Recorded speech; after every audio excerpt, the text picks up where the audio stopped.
The 2008 animated film, Kite Liberator, follows a high school student, Monaka Noguchi, who leads a double life, one of a naive high school girl and the other of a trained female assassin who executes criminals. She's known as the Angel of Death, who eliminates her targets gracefully, leaving a pile of white feathers on their corpses. Her father, Oruto Noguchi, is an astronaut who has been away from her for 4 years. Things get complicated for Monaka when she unexpectedly meets her father while being unaware that he has transformed into a monster. The film starts with a spaceship called Kudrevka, docking into an international space station. Dr. Koichi Doi, who is a researcher for Defy Foods, comes out of it and is seen getting treated medically as he always gets sick when he comes out to space. Doi has been conducting research on preserving the bone mass of astronauts in zero gravity through diet, so he gives his special space food to other members of the team to test it. However, his crew does not like the taste of the food and think it's disgusting. So, one member smashes it on Doi's face. Oruto, who is one of the most prominent astronauts on the ISS, scolds the crew for disrespecting the food. It turns out that the crew has been living in space for almost 4 years now, and Doi has been researching preservation methods because there is only a limit for artificial gravity, and in zero gravity, most of the mass and calcium are lost. If most of the bone mass and calcium will be lost from the astronauts' bones, their bones will be worn out once the astronauts return back to Earth. Oruto emphasizes the fact that Doi's food is tremendously important for the crew as it will prove to be helpful. Doi is elated to hear this and explains that he has specifically come out with food that strengthens the bones with space food. Out of excitement, he calls his food historic and revolutionary. Later, Oruto and another member's bodies are checked up, and their blood composition and muscle atrophy come out to be normal. However, their bone mass is increased. And hearing this news, Doi takes pride in himself and his space food. Just then, Oruto realizes that he and his teammates are exposed to solar radiation that was emitted from solar flares when the two were sent to carry out some missions. Although they had spacesuits that were supposed to block all kinds of radiation, somehow they ended up getting exposed. The doctor on board advises them to discontinue missions for a while to keep themselves safe. Doi asks the doctor to guarantee him that this has nothing to do with his space food, and the doctor assures him that it is not his fault. Later, Oruto asks Doi to deliver a birthday present to his daughter, Monaka, whom he's not seen for 4 years. Oruto expresses that he feels terrible for not seeing his daughter growing up and wishes to reunite with her soon. He explains to Doi that after his wife passed away, he came back to work on the space station, leaving Monaka with his brother, who's been looking after her. Doi assures Oruto that he'll surely deliver Monaka the package. The scene shifts to the Earth where 2 police officers are seen pursuing a criminal named Sun in the streets of Tokyo. The vicious criminal runs into the train station after shooting a police officer. However, the police keep chasing him on foot into the station where Sun enters the ladies' restroom and shoots 2 innocent ladies. When the police officers arrive in the restroom, they are devastated to see 2 corpses and Sun taking a little girl hostage. Seeing the police officers, Sun shoots one of them, but misses his shot. When the police officers hide from Sun, he quickly takes the girl and locks himself in a bathroom stall. All of a sudden, the lights go out in the restroom, and Sun is attacked by a female assassin called the Angel of Death, who kicks Sun right in his face. She asks the little girl to close the stall door, and then she viciously executes Sun by shooting him multiple times. The police officers are anxious to hear the gunshots and assume that Sun killed the little girl. However, when the officers enter the restroom, they are surprised to see Sun's dead body with a pile of white feathers that the Angel of Death left on it. The officers inquire the station master about the incident, but he is clueless about the incident. The police officers ask him to close the station and all the trains so that the suspect doesn't leave the premises. However, the Angel of Death, who is actually Oruto's daughter, Monaka, manages to leave the station on a train before it's about to be stopped. Later that night, a maid cafe called Apollo is shown where a perverted customer tries to sexually harass a waitress. Mukai, another waitress, does not hold back and spikes the pervert's drink with habanero, which leads him to the hospital due to extreme stomach cramps. The manager tells Mukai that this is obstructing his business, but Mukai shuts him off by saying that these types of customers cannot be welcomed or entertained at the cafe. Just then, Monaka arrives at the cafe as she works there as a waitress. She plays a facade of a nerdy and clumsy high school girl when she is in public, and secretly plays the role of an assassin. When the manager asks her to take the order from a new customer, she flips out seeing the customer as he is one of her school professors.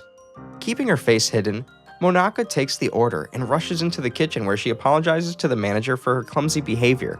However, the manager isn't mad at her, as he himself is wrong for keeping a minor as a waitress in his maid cafe. Mukai, who is older than Monaka, asks her to retaliate whenever someone tries to harass her, but Monaka turns a blind eye to whatever she says. Just then, the cafe's manager receives a phone call from the real Soon. Turns out the guy who Monaka executed was Soon's twin brother, and the real Soon is still alive. Soon sadly informs the manager that his brother has been killed. Later, Monaka returns home after work late at night, and her uncle is not happy with her staying out so late. He asks her to change her job, but Monaka feels indebted to him for taking care of her and babysitting her all the time, which is why she does not want to change her job. She's kept it a secret from everyone about the true nature of her job and doesn't want to leave it as it pays her a lot. Monaka then receives a package from her father, Arudo, and is happy to see a bracelet that he's sent to her made from rocks from Mars. Meanwhile, in the space station, Arudo and the other crew members' condition is deteriorating as their bone volume is increasing continuously, causing their body to swell. Arudo can't stop thinking about his daughter and the promise that he made to her while coming into space 4 years ago that he will surely return back to reunite with her. Back in Tokyo, Monaka wakes up from a horrible nightmare and starts doing her research for her next target. Later, while having breakfast, Monaka's friend, Azuki, asks her to accompany her to karaoke, but Monaka refuses. Monaka then leaves for school where her teacher praises her for her outstanding performance. On her way back after school, she is surprised to see Mukai with a child. Just then, she also bumps into her cafe's manager and inquires him about Mukai and her child. The manager tells Monaka that Mukai is a single mother, though he does not know what happened to the father. Later at night, Monaka stops by an apartment to pursue her next target, who is a real estate agent and, in reality, a serial killer who uses his apartment under his brokerage to carry out murders. She tricks him, turns into an assassin, and executes him for taking 7 innocent lives, leaving yet again a pile of white feathers on his corpse as her calling card. Meanwhile, in the space station, Arudo and the other crew members transform into giant vicious monsters who take the lives of most of the crew and the space station's police units. The doctor on board explains that Doi's space food is responsible for converting humans into monsters, as it provides way too much stimulation to the bones. Plus, getting exposed to the sun's radiation enlarged the bones, turning them into monsters. The remaining crew and the police units are able to stop one of the monsters by blowing up the space station, but they are unable to find the other. The doctor and Doi, along with some crew members, quickly escape the station on Kudrevka's escape pod and crash on Earth and water before plunging into a building in Odaiba. The crew quickly evacuates the escape pod before it blows off. Later that night, the same perverted customer arrives at the cafe and harasses Monaka. Mukai once again leads him to the hospital by kicking him in the groin. Monaka thanks Mukai for her help, but Mukai suspects that Monaka is aware of self-defense techniques that she failed to use on the perverted patron. Meanwhile, the Defy Food Company seemingly hires a NASA investigation committee to assure their safety, and Doi decides to hide the incident that took place in space as he thinks that the monsters are destroyed in space. However, the doctor is concerned about what they will tell Arudo's family. Just then, the same monster is seen emerging from the water on Earth. Meanwhile, in the cafe, Monaka and Mukai share a heart-to-heart conversation while enjoying fireworks together. When the cafe manager sees them together, he tells Mukai that he will deduct the hospital fee of the customer from her paycheck. So in turn, Mukai threatens to burn down the cafe. Later, during their conversation, Mukai discusses her life and her past while hinting to Monaka about the dangers of living a double life. After a while, Monaka heads home and comes across Rin Gaga, one of the police officers who pursued Soon a few days earlier. At first, Monaka offers to give him extra drinks on his regular orders, but when she finds out that Rin is a police officer, she flips out and asks him not to notify the school about her working at the maid cafe as a minor. Rin warns Monaka not to trust adults so easily, and agrees not to rat her out. but then he asks her to go on a date with him, leaving Monaka startled. Monaka returns home and informs Azuki about Rin, who is confused about how Monaka met a police officer. Meanwhile, the monster emerges from the sea, which becomes known to D5 Foods agents who inform Doi about it. The next day, Monaka is informed by Sputnik, a disguised teddy bear, about her next target, who is none other than the new monster that has emerged from space and has dismembered multiple bodies. Since the target is on the move, Sputnik tells Monaka that she'll be informed by mail about the monster's location. So, Monaka starts preparing for her mission. While choosing a gun for herself, Monaka's choice of gun is noted by the cafe manager, who says that it's the same gun used by the real assassin before she disappeared. Later that night, Rin is attacked by Soon, who corners him and questions Rin about why he killed his brother.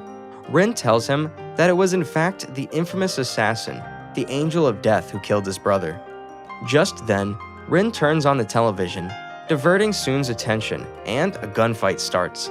However, Soon manages to flee, and Rin runs after him. On the other hand, the D5 food agents are assuring Doi that the Angel of Death will kill the monster. Meanwhile, Monaka, aka the Angel of Death, is seen using her sniper rifle on the monster. However, she's worried to see that the monster remains unaffected by the bullets and realizes that it's bulletproof. She tries to find the monster's weak spot, but gets pinned to a wall in the process after losing one of her blue contact lenses. The monster immediately recognizes Monaka's eye and bracelet and freezes, giving Monaka a chance to shoot it in its mouth, which happens to be its weak spot.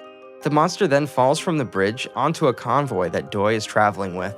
Before exploding into pieces, the monster tries to show affection to Monaka, but she turns it down rudely.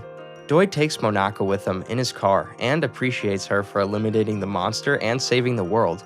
When Monaka inquires Doi about the monster, he explains to her the situation that the monster was once a human named Orudo, who belonged to the International Space Station, and due to Doi's space food and sun's radiation, he transformed into a monster. Monaka is in despair that she just killed her own father, and when Doi and his agents find out about it, Monaka shoots them before they could harm her. Doi is scared and spills the truth that these agents pretended to be NASA agents to control the situation and protect D5 Foods from getting defamed. After knowing the truth, Monaka kills Doi and exits the garage to find her father. Meanwhile, Rin is looking for Soon, who catches Monaka and takes her hostage. Monaka recognizes Rin's voice and bites Soon, gaining enough time to shoot him in his forehead. Hearing gunfire, Rin rushes to the spot but only finds Soon's dead body along with Monaka's hair ribbon. Monaka runs to find her father, who is being carried in a convoy. The exploded monster starts regenerating itself and bursts out of the truck. The film ends with Monaka and the monster making eye contact with each other. Thank you so much for watching till the end. If you enjoyed this video, please don't forget to leave a like and comment your thoughts down below. If you'd like to stick around, check out these other videos from the channel. And before you leave, make sure to subscribe to the channel for more anime in minutes.